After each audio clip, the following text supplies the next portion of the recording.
Hey, thanks for watching our chickens while we're on vacation. There are 5 things that you have to worry about on a day-to-day basis when taking care of them. The first thing is you have to take care of the door. We'll go into that in just a little bit. The second thing is that you have to look in the coop in the evening and count all the chickens and make sure we have all of them in there. Otherwise, you kind of have to look around and find them because they may have escaped.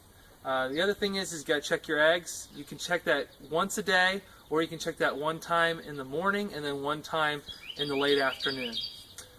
Then you also have to check their food. There are 4 food stations. I'll show you where the food is located and how to load each of those gravity-fed food hoppers.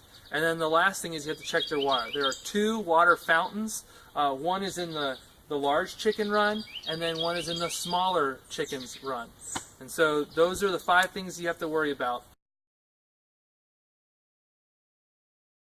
You'll open the door in the morning whenever you wake up. The chickens will be ready at sun up, but you do not have to come out that early. And then you'll close the door in the evening when the sun is ready to set. So around dusk time, all the chickens will go in. You can see it's just about dusk right now, and all of the chickens are getting ready to go into the roost. All you have to do to shut the door is grab like this, lift up on the door a little bit, and then slide the latch over and make sure that it sits right here. So one of the things you have to do in the evening is you need to make sure you count all the chickens that are inside once you've closed the door. Okay, so I haven't closed the door yet. There's a chicken out. So I open up in here. I count 1, 2, 3, 4, 5. This is a little chicken in here. There should be 6 of those little chickens. There should be 5 big chickens and 6 little chickens. And so if you want to come in a little bit closer, normally these chickens all sleep in here, the bigger ones, and then the little guys, they all roost down in here. And so you'll be able to just count their feet there, roosting on that bar over there. But this one's getting brave, so maybe they're starting to hang out in here too. I would check them once in the morning time and then probably once in the afternoon time because our chickens lay at different times. You may get more than 5 eggs because the little ones are ready to start laying at any time. But all you have to do is just open this little latch door, look on either side, and if one of the chickens has taken both the golf balls and put on one side, if you grab one golf ball and put on the other side, that way we can have 2 chickens laying at the same time. 4 feeders that you have to check, and most of them should be fine throughout the entire week. You may have to fill a couple of them maybe once or twice. So where you get your food is right here. We have 2 different types of food. You're going to find several other items in there like grit and this demaciated earth. Don't worry about those things.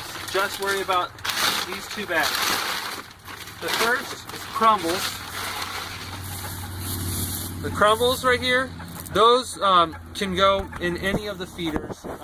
We prefer them that only the crumbles go in these feeders here. So 1, 2, and 3, and the smaller chickens run.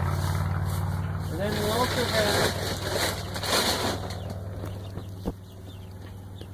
we also have these pellets. That's what the pellets look like. Right here.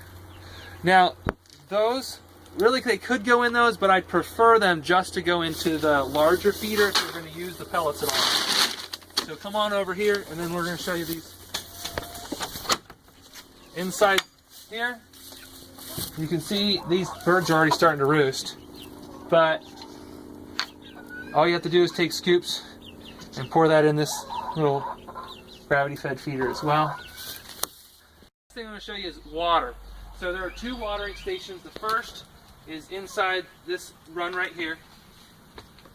All you have to do is you're going to grab this, pick it up, and pull it out. So you'll have to climb, just walk over top of the fencing out there. This one, all you have to do to undo it is you have to twist it and then lift up. And then what will happen when you lift up is that the exterior casing will come off. You can fill this with a hose. I would just take it, set it down outside here, and then bring the hose over. When you go to close it, you just have to make sure that there's a little cut right here, and then there's a little rod that sticks out at the bottom. You gotta make sure that sits on there, and then you twist it over clockwise to lock it in place before you pick it up, otherwise it'll just keep sliding off. Other water is in the fully enclosed run. So to be able to get to it, you actually have to use a drill or a screwdriver.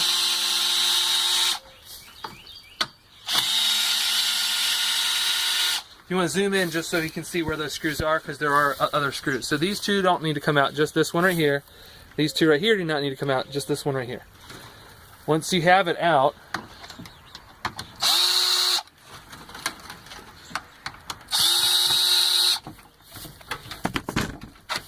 you pull this off. This guy, how it works is you're going to slide this down the carabiner, and you're going to then flick this carabiner and pull this guy off.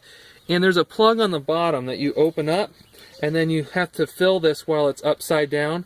Do not mess with this cap right here. I tried to create a different watering system where I didn't have to open this up, and then I found out that this is actually requires a vacuum to hold that water in place. Don't worry about the cord, just try to keep it out of the way.